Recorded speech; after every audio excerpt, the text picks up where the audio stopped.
John. We got a telegram from some lady friend of yours, a Bonnie something or other. Something you ain't telling me? Bonnie McFarland. She's a friend. Saved my life when I went after Bill and nearly got myself killed again.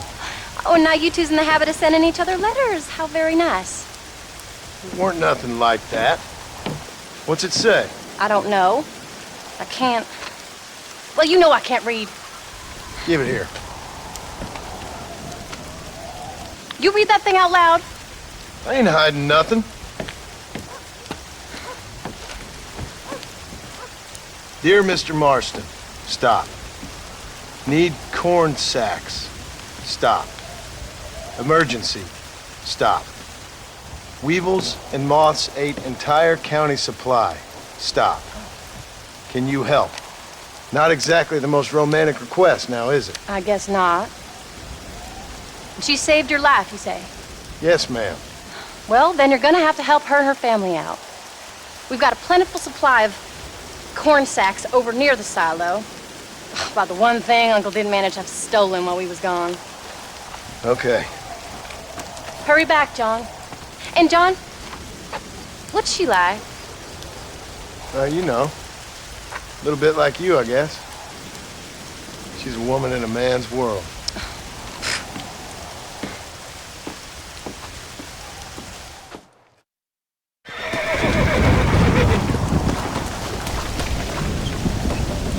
John, wait! I changed my mind. I'm coming with you. Well, come on, man. Let's get going.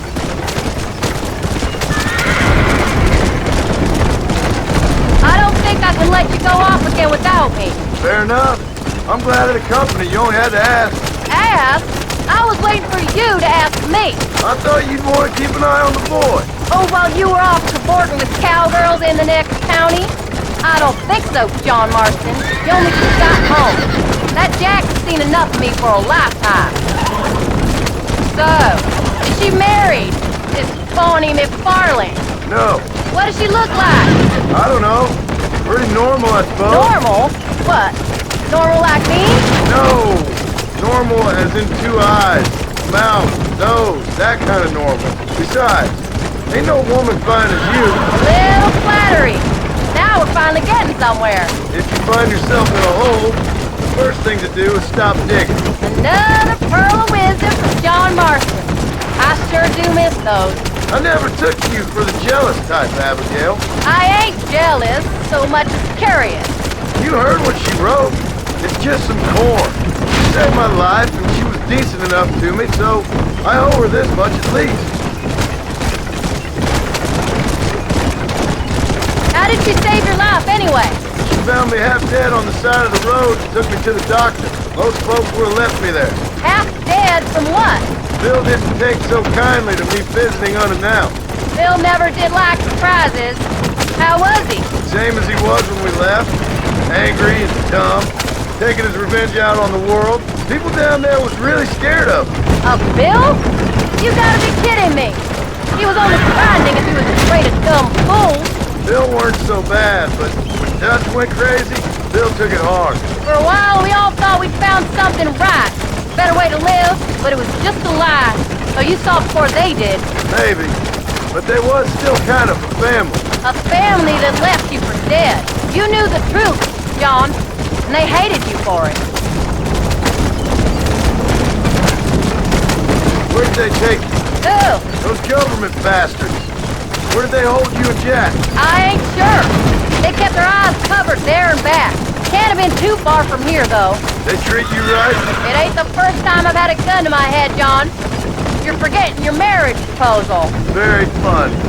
No, they learned pretty quick what would happen if they laid a finger on me.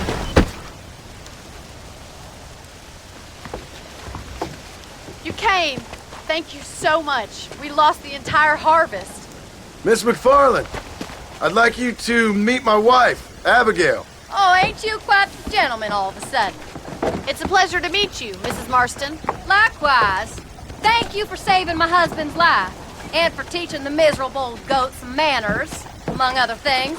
I didn't teach him anything. I know better than to try to change a man. You should meet my father. Oh, people can change, Miss McFarland. John and I have to believe that more than anybody. This is a decent first harvest for you, John. You should be proud. That's good land you got there.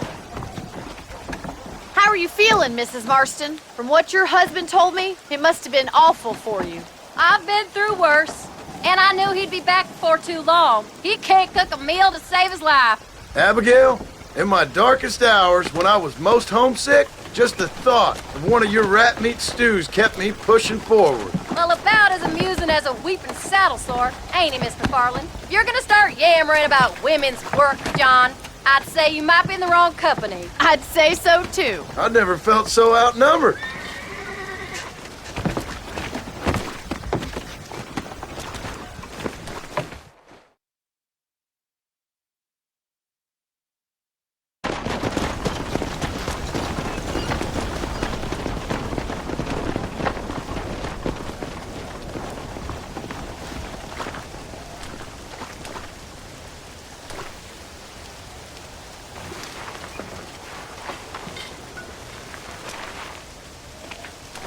Ma'am?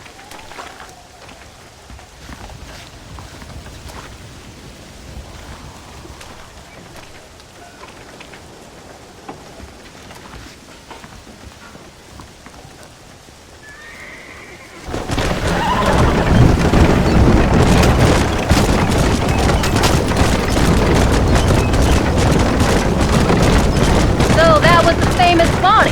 That was her, all right. She's pretty. She's normal, like I said. Well, you always wanted to be a rancher. I'd have thought she'd be just your thing. The perfect rancher's wife, if I ever saw one. I already got a rancher's wife. I'm only teasing.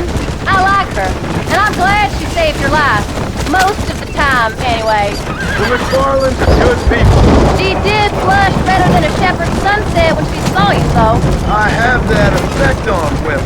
You've clearly had one too many blows to the head. You ain't wrong about that, Mrs. Marston.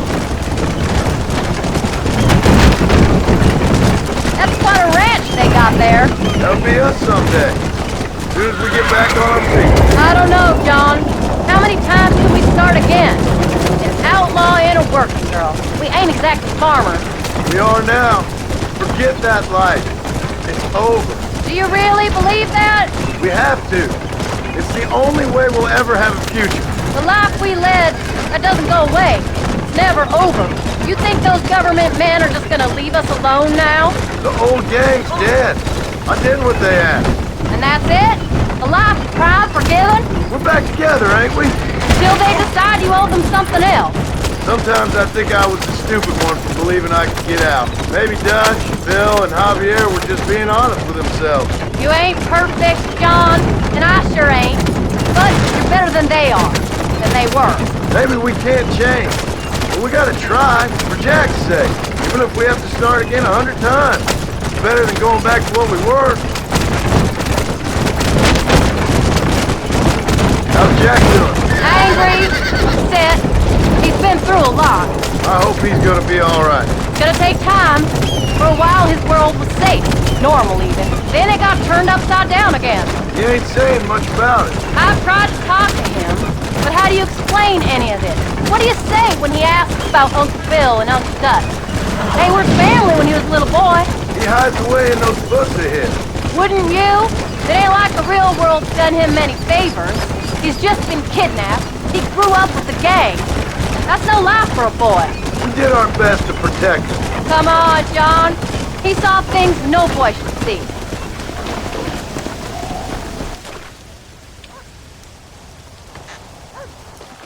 We did good today, John. I guess I better go fix us something to eat.